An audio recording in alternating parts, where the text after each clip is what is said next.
आज इस वीडियो में हम आपको महाभारत की वो घटना बताएंगे जब भीष्म पितामह की एक प्रतिज्ञा की वजह से पांडवों के जान पर बनाई थी और द्रौपदी को उनकी मदद के लिए आगे आना पड़ा था।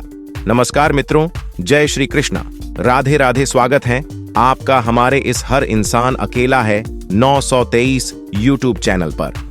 जब महाभारत का युद्ध शुरू हुआ और यह तय हो चुका था कि भीष्म पितामह को कौरवों की तरफ से युद्ध करना है, तब भीष्म पितामह हर रोज पांडवों के 10,000 सैनिकों का वध करते थे और पांडवों की पूरी सेना एक भीष्म पितामह के प्रताप के सामने फीकी पड़ने लगी थी। लेकिन इसके बावजूद दुर्योधन को हमेशा ये लगता था कि भीष्म पितामह पक्षपात कर रहे हैं। उसका मानना था कि भीष्म पितामह और द्रोण जैसे महारथी योद्धाओं के कौरवों की सेना में रहते हुए भी पांडव का इतने दिन युद्ध में टिक जाना बिल्कुल असंभव था।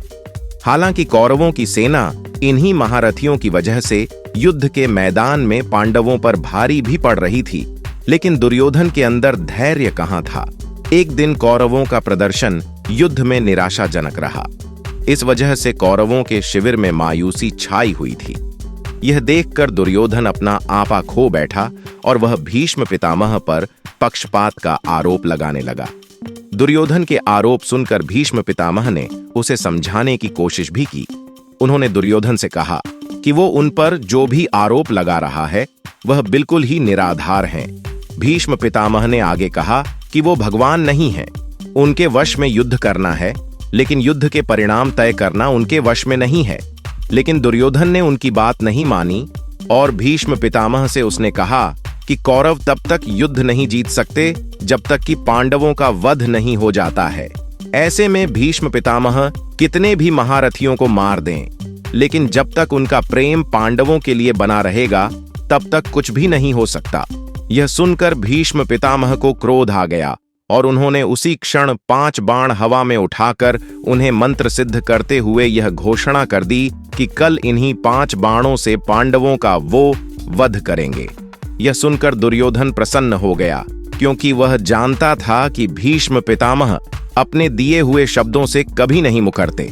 उधर भीष्म पितामह की यह घोषणा सुनकर पांडवों के खेमे में खलबली मच गई। वे परेशान हो उठे और इसका उपाय ढूंढने का प्रयत्न करने लगे। उस दिन एक ही शिविर में द्रौपदी, भगवान कृष्ण और 5 पांडुपुत्र मौजूद थे।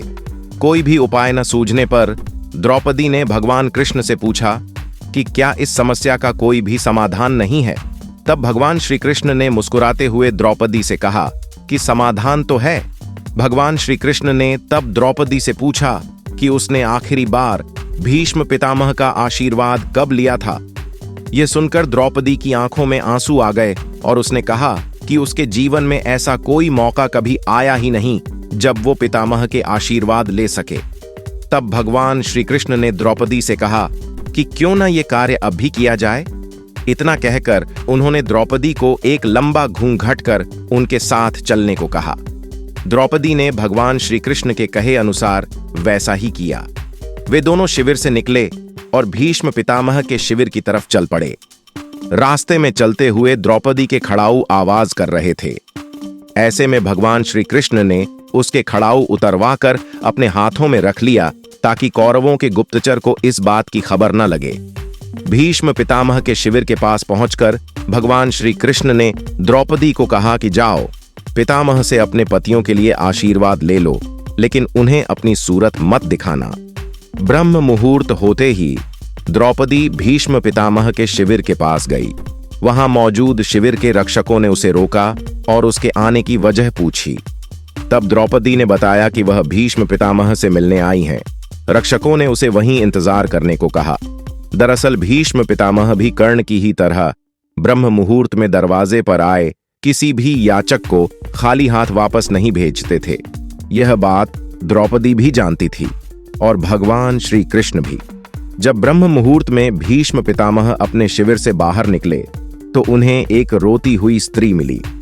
भीष्म पितामह ने उस स्त्री से उसकी व्यथा पूछी तो उस स्त्री ने उनसे वचन लिया कि चाहे कुछ भी हो जाए, भीष्म पितामह इस कठिन समस्या का समाधान अवश्य करेंगे। भीष्म पितामह ने हामी भर दी। तब द्रौपदी ने घूंघट में ही अपना चेहरा छिपाए हुए भीष्म पितामह को बताया कि उसके पति इस महाभारत के युद्ध में पांडवों की तरफ से लड़ रहे हैं और अब उन्हें चिंता है कि भीष्म पितामह उनका वध कर देंगे। यह सुन भीष्म पितामह ने वचन अनुसार कहा कि उस स्त्री को रोने की कोई आवश्यकता नहीं है, वो यानी कि भीष्म उसके पति की हत्या नहीं करेंगे। भीष्म पितामह ने जैसे ही यह बात कही, द्रौपदी ने आगे बढ़कर उनके चरण छू लिए। भीष्म पितामह ने सर पर हाथ रखते हुए उसे सौभाग्यवती होने का आशीर्वाद दे दिया। तब द्रौपदी ने अपना घूंघट उठाया। भीष्म पितामह द्रौपदी को पहचान गए और उन्हें सारा माजरा समझ आ गया। भीष्म पितामह ने तब मुस्कुराते हुए द्रौपदी से पूछा कि क्या श्री कृष्ण उनके साथ नहीं आए हैं। पितामह की यह बात सुन द्रौपदी ने शिविर के एक ओर इशारा किया।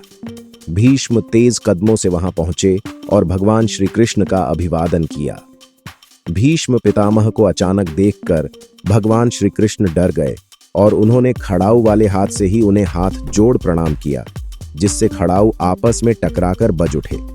यह देख भीष्म पितामह ने भगवान श्री कृष्ण से मुस्कुराते हुए कहा कि जिस महिला के खड़ाऊ तीनों लोकों के स्वामी ने अपने हाथों में उठा रखे हों, उसका क्या बुरा हो सकता है। तो मित्रों, वीडियो आपको अच्छी लगी हो तो मित्रों कृपया चैनल को सब्सक्राइब जरूर करें और मित्रों कमेंट बॉक्स में सच्ची श्रद्धा से जरूर लिखें। जय श्री कृष्णा, राधे राधे। वीडियो को अंत तक देखने के लिए धन्यवाद।